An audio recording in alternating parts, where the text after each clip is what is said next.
Mohon subscribe channel ini dulu, supaya gak ketinggalan berita terbaru Timnas Indonesia. Mantap, Prabowo semakin cerdas dan hebat, sampai dapat pengakuan begini. Menteri BUMN Erick Thohir ikut berkomentar soal bursa calon Menteri Keuangan yang akan dipilih Prabowo Subianto jika nanti resmi menang Pilpres 2024. Erick mengaku sudah mendengar 4 nama calon Menkeu dari kalangan bankir, yang salah satu diantaranya kebetulan Wakil Menteri BUMN Kartika Wirjoatmojo. 4-empatnya bagus. Tapi, saya bukan posisinya untuk menilai itu, siapa dari keempat calon tersebut yang lebih pantas. Pasti ada otoritas yang lebih mengerti, kata Erick Minggu 33, seperti dikutip dari detik.com. Saya nggak tahu, mesti tanya pemerintahan ke depan.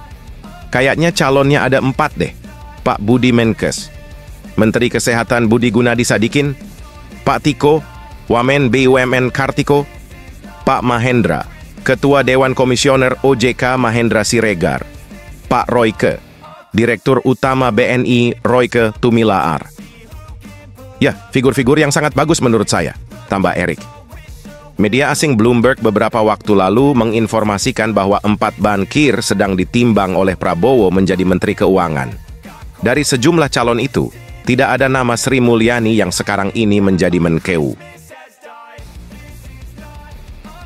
Jubir TPN Ganjar Mahfud sindir suara PSA yang drastis mengalami kenaikan. Juru bicara TPN Ganjar Mahfud, Ciko Hakim, ikut menyoroti data terbaru Real Count KPU yang menyebutkan suara PPP mengalami penurunan menjadi 3,97%, sementara PSI mengalami kenaikan drastis dan kini di angka 3,12%. Ciko mengaku heran sebab selama ini ia menilai PPP selalu memperoleh hasil lolos parlemen di tiap pemilu dan survei. Namun, ia menyebut pemilu 2024 ini syarat dengan dugaan intervensi dari kekuasaan yang diduga melibatkan ASN, TNI Polri, dan penyelenggara pemilu, dan membuat tiba-tiba raihan PPP berubah. Naiknya secara signifikan suara PSI dan turunnya suara PPP semakin menegaskan bahwa ada penggelembungan suara dengan mengambil suara dari partai lain, kata Ciko dalam keterangannya, Sabtu 23/2024. Dia menyebut, bila keanehan dalam raihan suara ini terus terjadi hingga akhir penghitungan suara, maka masyarakat akan menilai Jokowi terlibat dalam melengsarkan PPP dari parlemen. Maka masyarakat akan menilai Presiden Jokowi sebagai presiden yang menghilangkan sejarah Partai Ka'bah karena mendukung Ganjar Mahfud dari Indonesia akibat dukungannya ke PSI, kata Ciko. Ciko menegaskan adanya dugaan penggelembungan suara PSI harus ditolak semua pihak. Ia menyebut bila PSI lolos maka itu hanya bisa terjadi karena campur tangan kekuasaan. Karena memang sejak awal diduga PSI seharusnya tidak lolos sebagai peserta pemilu, hanya karena campur tangan kekuasaanlah yang PSI lolos, pungkasnya. Waspada, Jokowi, Siti, and Sri Mulyani ungkap kengerian dari global. Terlepas dari pandemi, ekonomi global ternyata masih dibayangi oleh banyak tantangan. Ketidakpastian ekonomi global tak juga membaik. Alih-alih membaik, ketidakpastian justru meningkat seiring dengan ketegangan baru antara Palestina dan Israel di Gaza. Kondisi perekonomian global tersebut ternyata menjadi pembahasan para menteri keuangan dan gubernur bank sentral negara-negara anggota G20 yang bertemu di bawah kepemimpinan G20 Brazil. Menteri Keuangan Sri Mulyani Indrawati yang menghadiri pertemuan Finance Ministers and Central Bank Governors (FMCBG) negara anggota G20 di Sao Paulo, Brazil pada 28 dan 29 Februari 2024 mengakui bahwa kondisi global tidak baik-baik saja. Tren dan guncangan global saat ini seperti pandemi, perubahan iklim, teknologi digital, fragmentasi, dan proteksionisme perdagangan memperparah kesenjangan dan berdampak negatif bagi negara berpendapatan rendah, terutama bagi keluarga miskin, perempuan, dan daerah tertinggal.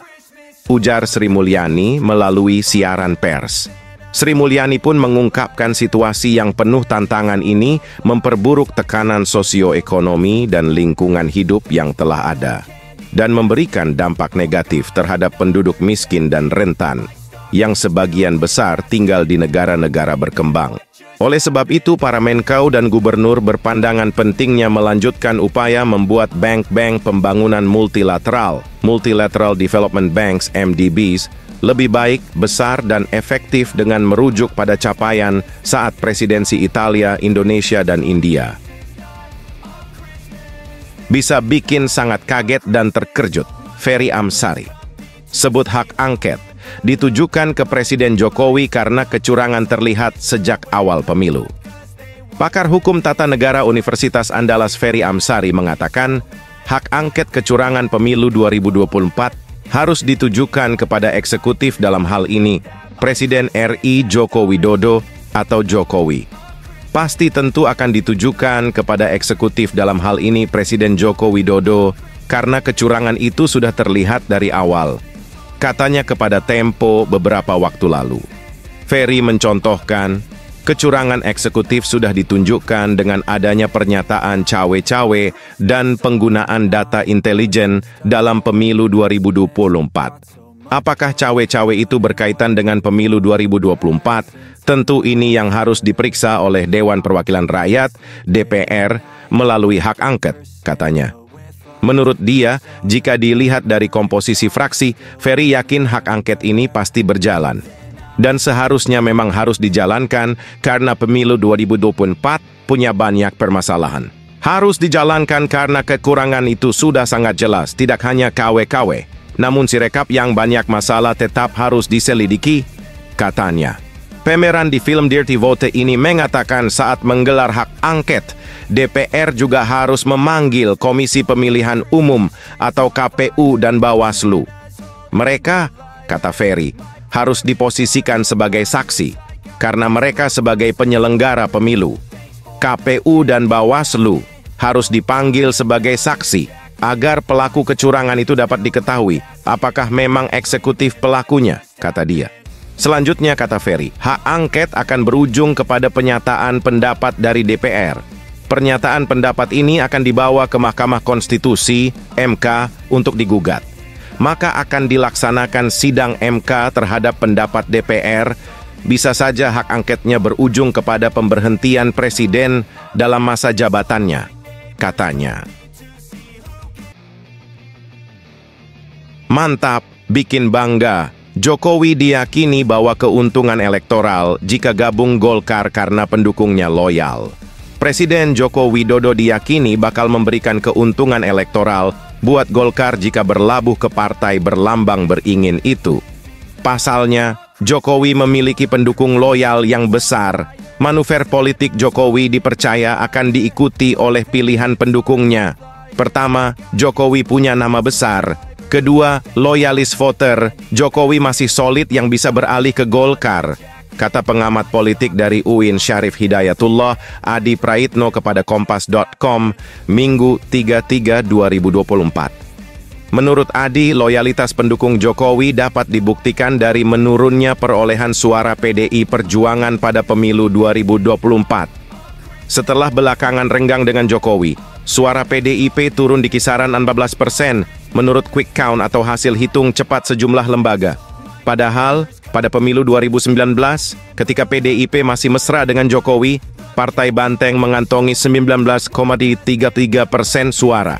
Perolehan pileg PDIP turun dari 19% ke 16%. Hilang 3% itu dipersepsikan karena pemilih Jokowi yang dulu ke PDIP pindah ke lain hati, terang Adi. Dari sejumlah partai politik pendukung Jokowi saat ini, Adi menilai Golkar paling memungkinkan menjadi labuhan baru bagi mantan Gubernur DKI Jakarta itu. Pertama, Golkar merupakan partai politik tua dengan masa pendukung besar. Pada pemilu 2019 lalu, partai berlambangan pohon beringin itu mengantongi 72,29 suara nasional, terbanyak ketiga setelah PDI Perjuangan dan Partai Gerindra. Kedua, Golkar tak memiliki figur sentral. Dengan situasi tersebut, Jokowi bisa jadi tokoh besar partai. Berbeda dengan Partai Gerindra misalnya, sulit buat Jokowi bergabung lantaran partai berlambang Garuda itu memiliki Prabowo Subianto, sang ketua umum, sebagai figur sentral. Kalau di Golkar, aura Jokowi masih terlihat kuat meski sudah tak lagi jadi presiden karena di Golkar sejauh ini tak ada figur sentral, ujar Adi.